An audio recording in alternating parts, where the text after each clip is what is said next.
This week we've had a group of high-profile Olympians and Paralympians. They've signed an open letter to Premier Steven Miles urging him to reconsider what they're calling, quote, an embarrassing stadium choice for the 2032 Brisbane Games. To chat about this and more, our Friday regular, we always love catching up with former Queensland Premier Campbell Newman.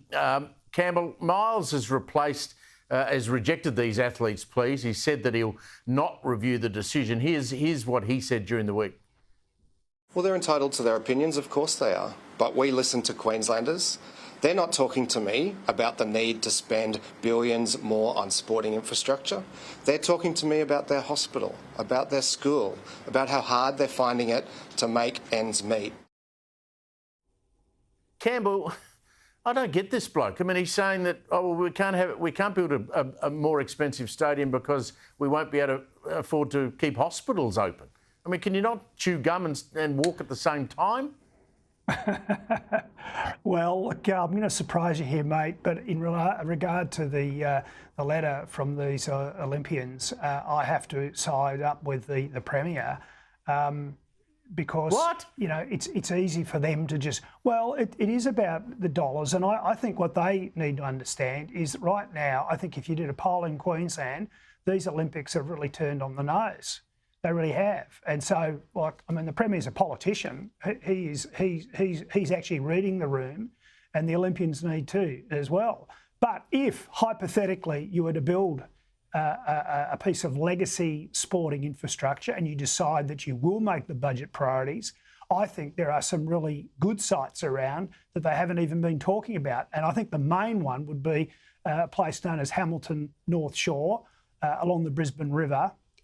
Great connectivity to the major arterial road network, north-south, the Gateway Motorway, accessible by the river, plenty of space to build the facilities and put in place the infrastructure. So, you know, it'd be good if the athletes, I mean, I can sympathise with their point of view. They want to be there on the world stage and well presented. But, you know, so their talk about location is justifiable. But in terms of dollars, well, you know, the Premier's listening. He's obviously got polling, and you know, I think he knows the score at the moment with the way Queensland is responding to the cost of the Olympics. But Campbell, when we think about Brisbane in particular and Queensland in general, you go all the way back to, you know, the Commonwealth Games of the 80s and Brisbane Expo. You built things on the river, the Brisbane River, through Expo that are still there today and have been updated and are the centre of entertainment still in Queensland, in Brisbane. I mean, you built the stadium for the Commonwealth Games. I mean, Melbourne, the mighty MCG finally got properly renovated in 1956 and has continued to be the centre of sport here. You've got Homebush Stadium in Sydney. There's nothing wrong. Look at Perth. They built that Optus Stadium. I mean, Queensland has a right to have a modern, great, big stadium. I mean, what an embarrassment for the IOC to turn up at that joint that's going to hold, what, 40,000 people, which is, you know, a renovated Suncorp. That's a joke, mate. Look, I suppose so too, mate. But yeah, we could talk for a long time about this, and the budgetary problems that Miles and Palaszczuk and Dick have created are quite extraordinary. They've cranked up coal royalties through the roof and essentially discouraged people from investing in mining in the state. And they've spent the proceeds of these essentially windfall gains by massively increasing the size of the public service. I mean, if you want to know how you would afford a stadium, you would downsize the Queensland public service. I did it when I was in office by about 14,000, always get beat up by that. And I say, well, downsize by 20,000 and you can start to afford these things. Because ultimately Queensland's on a trajectory that will end up like Victoria, which you were just talking to a member of the Victorian Liberal Party opposition, and you know that's the problem that I see. So you know that's the context of what I'm saying. They don't, believe it or not, have the money now because they have run such a poor financial show up here. Trust me, you'll never be as bad as Victoria. That's impossible. I mean, talking about money, Steven Miles doesn't worry about spending up big with this big hydro pump project he's got there. It's been revealed that that could balloon out to $18 billion. And when faced by angry residents this week at a community meeting, that happened in Mackay this week, he couldn't say exactly what the taxpayers would be stumping up for the build, how much it was. I mean, that thing's out of control. That's like the suburban rail loop in Melbourne. Well, it is. Well, it is. And I mean, I'm just plugging it back into our previous sort of comments over the last few minutes. This is the issue. You know, 19 billion is getting on to a third of the state's budget, you know, at least 20 to 25% anyway, in one go. You know, the yearly budget of the state of Queensland. This is a preposterous project. It's up west of Mackay on the Pioneer River in a pristine valley, you know, abutting, well, right up to a national park. I'm sure there'll be land within the edges of the national park to be flooded.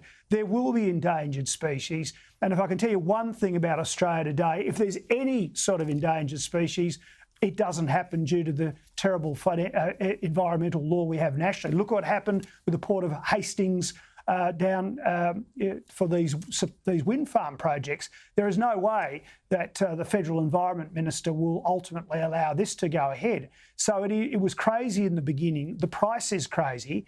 And then you contrast that with federal Labor saying that, oh, nuclear doesn't stack up. Well, I can tell you now, you could get quite a few small modular nuclear reactors for $19 million that would actually be, you know, permanent baseload power 24/7, and you know, if you believe in this sort of carbon cult, it would be clean energy as well.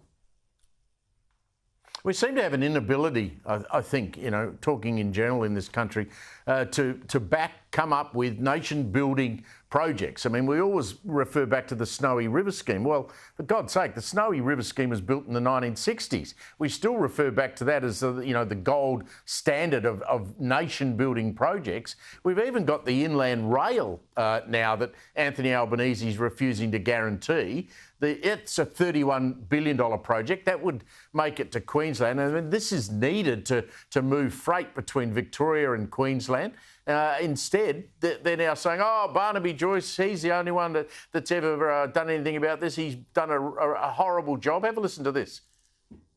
This bloke was the infrastructure minister for a decade almost. Inland Rail was the one project he talked about, and frankly, it still didn't have a route to the port, any port at all. In Brisbane, in Gladstone, in Melbourne, this is a mess that the coalition left with unfunded, unplanned thought bubbles. Look, if you and I had more hair, we'd be tearing it out over these things. And for God's sake, can't we have bipartisanship on major Australian infrastructure projects that help the country?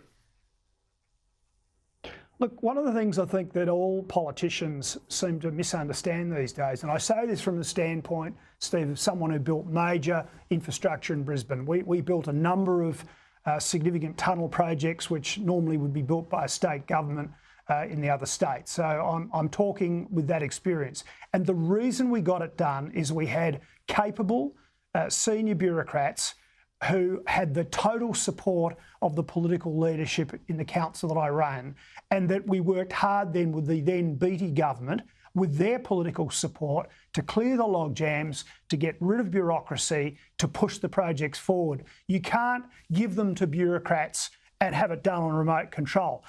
And, you know, whenever I hear politicians say, I'm going to give it to an independent authority and it'll be hunky-dory, it won't happen. You know, my message this evening is I think the Prime Minister's right that, and I hate to say this as well, line up with him again, second time this evening with with a Labor politician, but he's right that this wasn't driven by the coalition. But I say to him, well, you've now been in charge for 2 years. You have to drive it. It is a nation-building project. It is vitally important. At least make a commitment to get the railway line to a new freight hub just to the west of Toowoomba. That would be very, very important. And then you can decide whether you go to the Port of Gladstone ultimately, or you somehow try and get down the range to the Port of Brisbane. But look, it has to be driven. And I hope they'll stop the point scoring and get on and drive it. Yeah, well said. Always great to catch up with you, Cam.